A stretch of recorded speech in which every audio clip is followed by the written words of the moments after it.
Era la madrugada del 23 de octubre de 1910, las 4:30 de la madrugada para ser exactos, y una densa neblina cubría la ribera del lago de Pátzcuaro, Michoacán. El aire helado y húmedo traía consigo el inconfundible aroma a tierra mojada y a pescado fresco de la pesca nocturna, mezclado con un tenue rastro de incienso, quizás de algún rito ancestral purépecha. Un viejo embarcadero de madera, carcomido por el tiempo, se extendía precariamente hacia las profundidades, perdiéndose en la lechosa manta que envolvía el paisaje lacustre. El silencio era casi absoluto, un manto pesado que solo la naturaleza más robusta se atrevía a romper, una calma engañosa antes de que el sol asomara. De repente, la quietud se hizo añicos, un lamento agudo, desgarrador pero extrañamente distante, perforó la bruma. No era el grito de un animal, ni el gemido del viento, era una voz infantil, cargada de una desesperación que helaba la sangre, un sonido que parecía surgir de las entrañas mismas del lago. El eco viajó sobre el agua, resonando en la orilla antes de que el sonido se fuera apagando lentamente, disolviéndose en la espesura como una sombra que se desvanece. Solo quedó el murmullo constante del agua lamiendo la orilla y el ulular lúgubre de un búho, que parecía responder al lamento con su propia melodía de tristeza y presagio. La cámara, casi imperceptiblemente, se desliza hacia la orilla, deteniéndose sobre un objeto flotante cerca de los carrizales. Era un pequeño pañuelo de encaje blanco, delicadamente bordado, ahora empapado y mugriento, meciéndose a merced de las suaves olas. Su presencia era un contraste brutal con la crudeza del entorno, un símbolo de inocencia perdido en la oscuridad. Justo cuando el espectador procesa la imagen, una sombra se proyecta brevemente sobre el agua, y una mano invisible, con una fuerza sorprendente, arrastra el pañuelo bajo la superficie, como si el lago mismo reclamara su secreto. En Michoacán, no todas las leyendas son cuentos de fantasmas. Algunas son el eco helado de una verdad sepultada, una verdad que la tierra se negó a guardar. 100 años después de aquellos lamentos, la persistente leyenda de la hija maldita sigue tejiendo su sombra sobre las aguas de Pátzcuaro, un relato que ha trascendido generaciones y se ha incrustado en el alma purépecha. No es un mero cuento de viejas para espantar a los niños, sino un eco inaudible de dolor, un enigma que la doctora Sofía Montes, antropóloga social de la UNAM y oriunda de estas tierras michoacanas, se ha propuesto desentrañar. Sofía, con su mirada analítica y su profunda empatía, llega al pueblo cargada de escepticismo académico, pero también de un respeto innato por las tradiciones de su gente. Ella sabe que detrás de cada leyenda, a menudo se esconde una verdad humana, una injusticia sepultada bajo capas de misterio y superstición.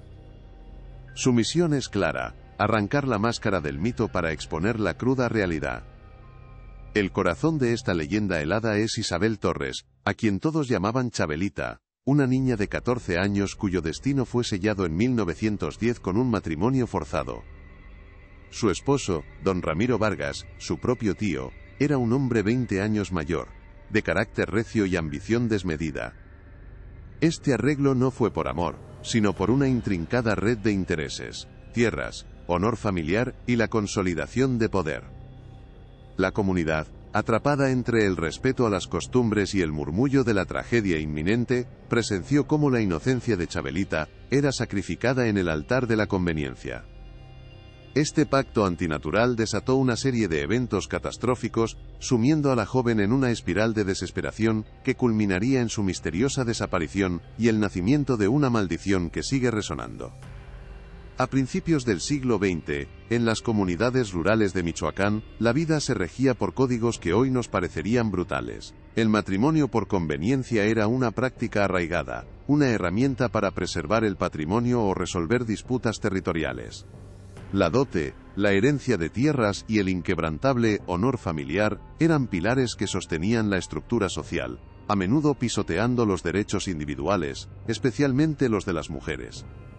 La figura del patrón, o cabeza de familia, ejercía una autoridad casi absoluta, y la voz de las jóvenes era sistemáticamente silenciada, consideradas meras piezas en el ajedrez de alianzas y poder. En este contexto, la historia de Chabelita no es solo una anécdota, sino un reflejo doloroso de una época donde la libertad personal era un lujo inalcanzable. Así, la tragedia de Chabelita se convirtió en un susurro prohibido. Una leyenda de maldición que, lejos de ser una fantasía, sirvió como un velo para ocultar una verdad mucho más oscura: la complicidad de una sociedad.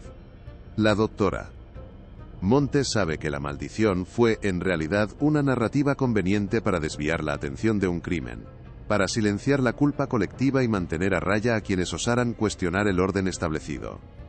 Su objetivo es desenterrar esa verdad, sacar a la luz cómo una víctima puede ser transformada en una figura de terror para encubrir la crueldad humana.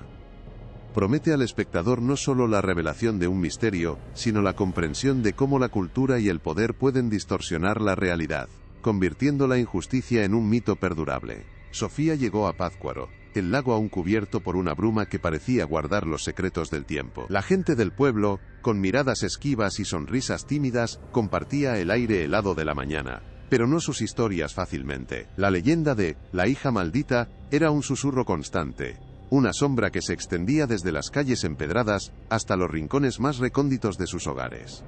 Algunos hablaban de una joven que se aparecía en las noches de luna llena, lamentándose por su destino. Otros, con un temor más profundo, evitaban el tema, como si pronunciar el nombre de Chabelita pudiera atraer una desgracia inminente.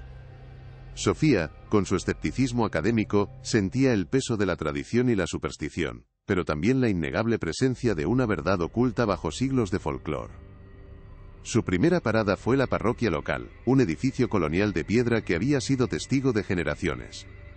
Allí la recibió el padre Anselmo, un hombre de rostro curtido por los años y una mirada que reflejaba tanto cansancio como una profunda sabiduría. Tras explicar su interés en las leyendas locales, Sofía solicitó acceso a los archivos eclesiásticos. Entre polvorientos libros de registros, encontró el acta de matrimonio de Isabel Torres y Ramiro Vargas, fechada el 23 de octubre de 1910. El corazón se le aceleró al leer la edad de Chabelita, 14 años, pero fue la relación, tío y sobrina, lo que encendió una primera señal de alarma. Aquello, incluso para la época, era inusual y requería de una dispensa especial, no siempre obtenida por medios lícitos. Sofía revisó otros documentos, buscando partidas de nacimiento y de defunción que pudieran arrojar más luz sobre la familia Torres y los Vargas. El padre Anselmo, inicialmente reticente a hurgar en viejas heridas, comenzó a mostrar una curiosidad cautelosa, quizás movido por una intuición. La antropóloga notó que la unión entre tío y sobrina, aunque no imposible, era una práctica que generalmente se daba en contextos de extrema necesidad o para consolidar bienes. La juventud de Chabelita, casi una niña, contrastaba brutalmente con la madurez de don Ramiro, 20 años mayor, la doctora. Montes empezó a percibir una red de intereses más allá de lo meramente sentimental, una sospecha que se arraigaba en los cimientos de aquella sociedad rural. Para complementar los datos fríos de los archivos, Sofía sabía que necesitaba la voz de los ancianos, los verdaderos custodios de la memoria colectiva. Tras varias indagaciones, dio con doña Elena, una curandera de 80 años con ojos que habían visto pasar más de un siglo. Ganarse su confianza no fue tarea fácil, la anciana recelaba de extraños y de remover el pasado. Pero la persistencia y el respeto genuino de Sofía por sus tradiciones finalmente abrieron una puerta. Doña Elena, con voz quebradiza, compartió fragmentos de recuerdos.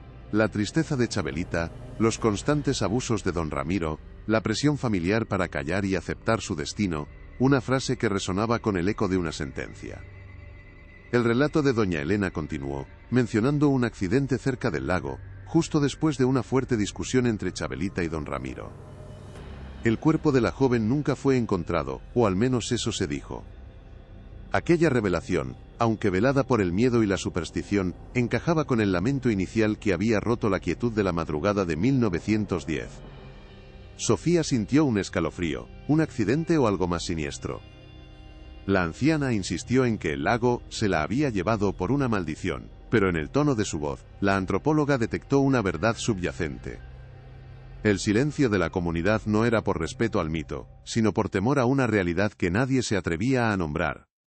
La codicia y el poder empezaban a asomar su rostro. Sofía sabía que para desenmascarar la verdad, necesitaba ir más allá de los testimonios velados y los archivos polvorientos.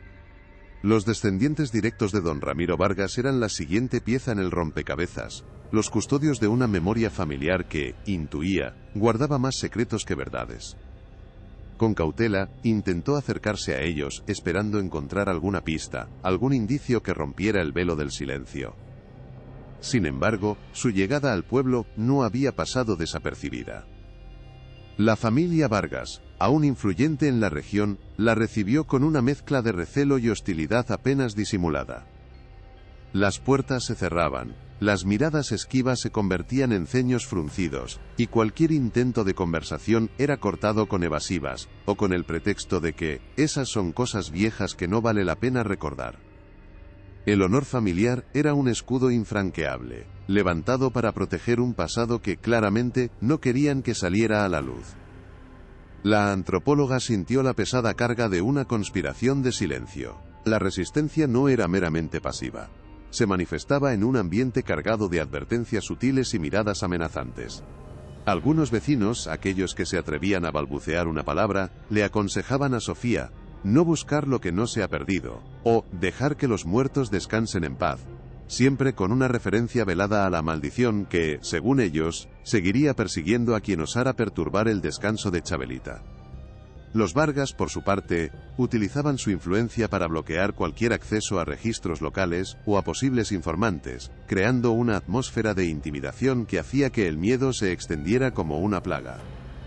La doctora Montes comprendió que la leyenda de la hija maldita no solo era un cuento para asustar, sino una herramienta de control social, una cortina de humo cuidadosamente mantenida para proteger no solo la reputación de una familia, sino para sepultar una verdad incómoda que trascendía generaciones, una verdad que la élite local había trabajado arduamente por mantener oculta.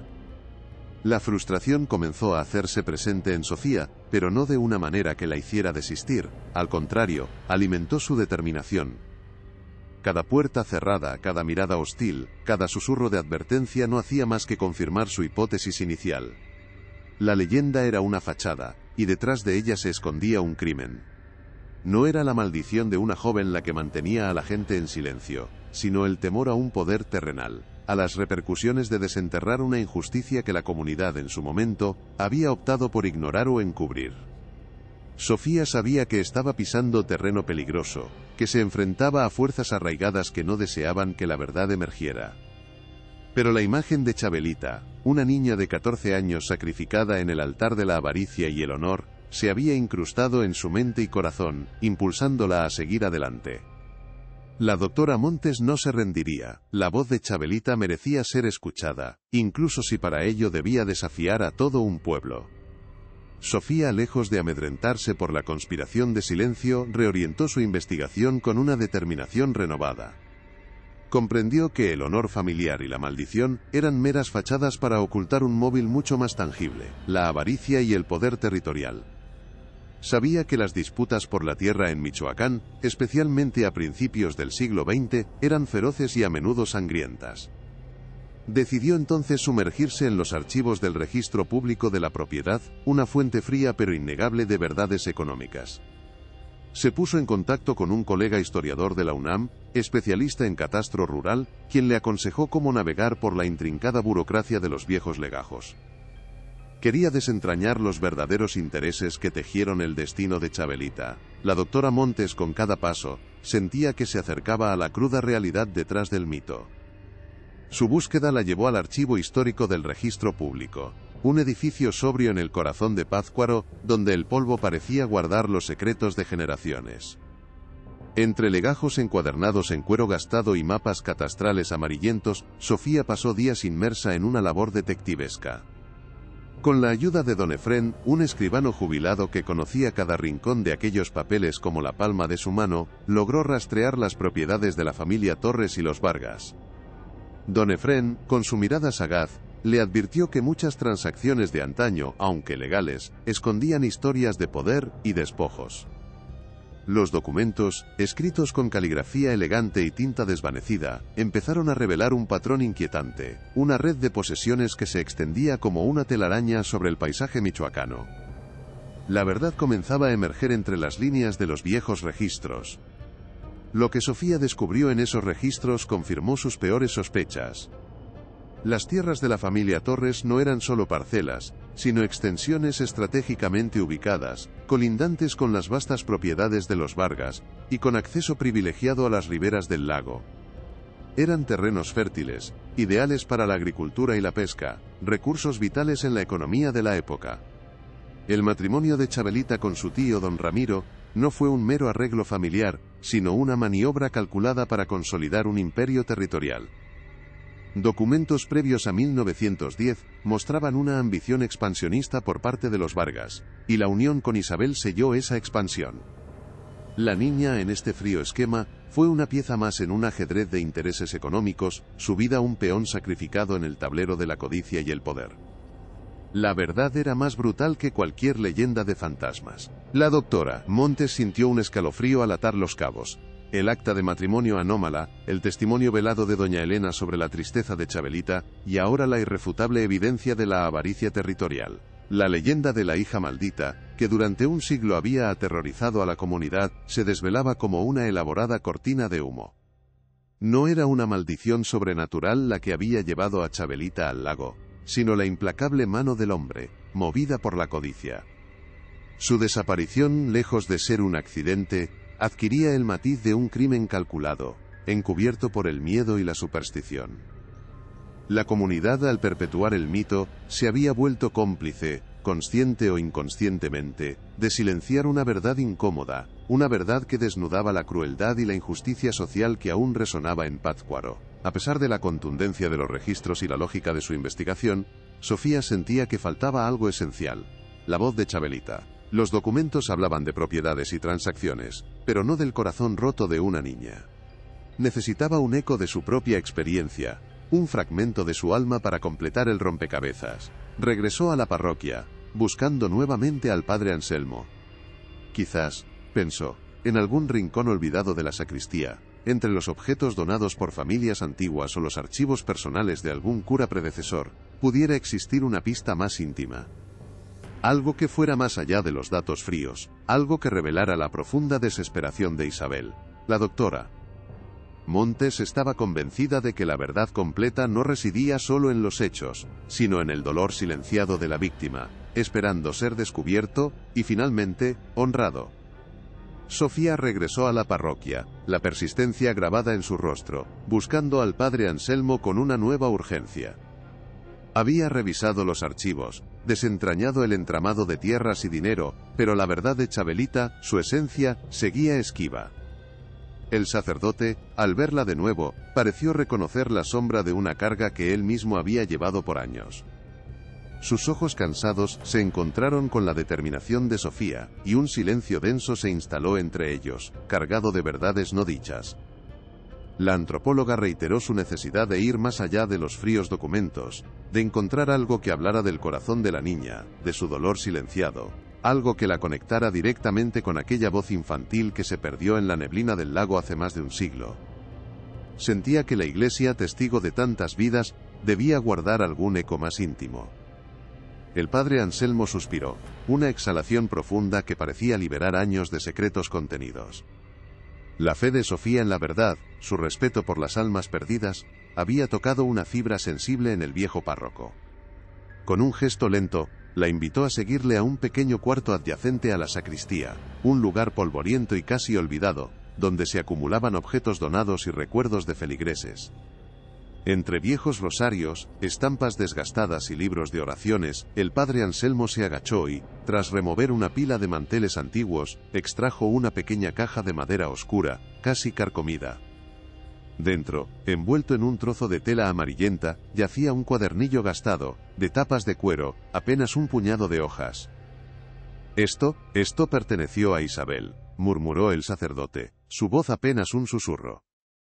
Sofía tomó el pequeño cuadernillo con manos temblorosas, sintiendo el peso de un siglo de silencio concentrado en sus páginas.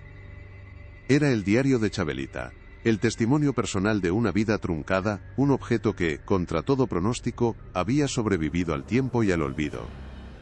Al abrirlo con cuidado, la tinta desvanecida y la caligrafía infantil revelaron un mundo de sueños y miedos, de esperanzas rotas y una desesperación creciente. La voz de Chabelita, silenciada por la sociedad y convertida en leyenda, finalmente tenía una vía para expresarse. Este hallazgo no era solo una pieza más del rompecabezas, era la clave emocional, el corazón latente de la tragedia, que prometía desvelar no solo los hechos, sino también los sentimientos más íntimos de la joven. La doctora Montes comprendió que ahora tenía en sus manos la verdad más cruda, escrita por la propia víctima. Sofía, con el corazón encogido, comenzó a leer las primeras páginas de aquel cuadernillo. La letra de Chabelita, a veces temblorosa, a veces esperanzada, narraba la vida cotidiana de una niña en Pátzcuaro, sus sueños sencillos de ver el lago al amanecer, de bordar manteles y, sobre todo, de la añorada libertad. Pero pronto, la inocencia se tiñó de sombras. Las entradas revelaban la creciente inquietud por el inminente matrimonio, la presión de sus padres, la mirada severa de don Ramiro. No eran solo palabras en un papel, eran lágrimas contenidas, gritos silenciados, la voz viva de una niña enfrentada a un destino cruel. La antropóloga sentía cada frase como un puñal, comprendiendo que el mito había devorado a la persona, dejando solo un eco de terror. El diario se convirtió en un viaje desgarrador al infierno personal de Chabelita. Sus entradas, cada vez más breves y urgentes, describían el maltrato psicológico y físico al que don Ramiro la sometía. Sus manos son frías como el invierno, escribió una vez, y sus palabras cortan más que un machete. La joven expresaba su soledad, la imposibilidad de buscar ayuda. La comunidad, atrapada en sus propias costumbres y el temor al poder de los Vargas, miraba hacia otro lado. Chabelita se sentía prisionera en su propio hogar, un ave enjaulada que solo anhelaba volar. Aquellas confesiones íntimas desvelaban la brutalidad de una época y la complicidad silenciosa de un pueblo que prefería la superstición a la verdad. La tensión se intensificó con cada página. Chabelita relató una serie de eventos que la llevaron al límite, mencionó las amenazas veladas de don Ramiro, sus advertencias de comportarse como una esposa decente o enfrentar consecuencias. Habló de noches de llanto incontrolable, de la desesperación de no poder escapar. Una entrada, escrita con una caligrafía casi ilegible por la prisa o el miedo, describía un plan desesperado para huir, para buscar refugio con una tía lejana, lejos de Pátzcuaro y de su captor. El cuadernillo se convertía en un grito ahogado de auxilio, un testimonio de la valentía de una niña que, a pesar de todo, se negaba a ser completamente doblegada.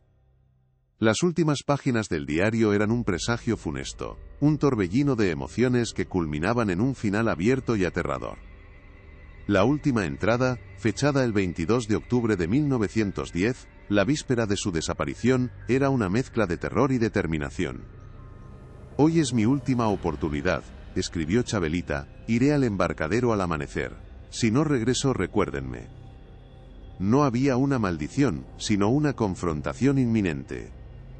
El lamento escuchado en la madrugada del 23 de octubre ya no era un misterio, era el eco de la huida de Chabelita, y posiblemente de su fatal encuentro con don Ramiro.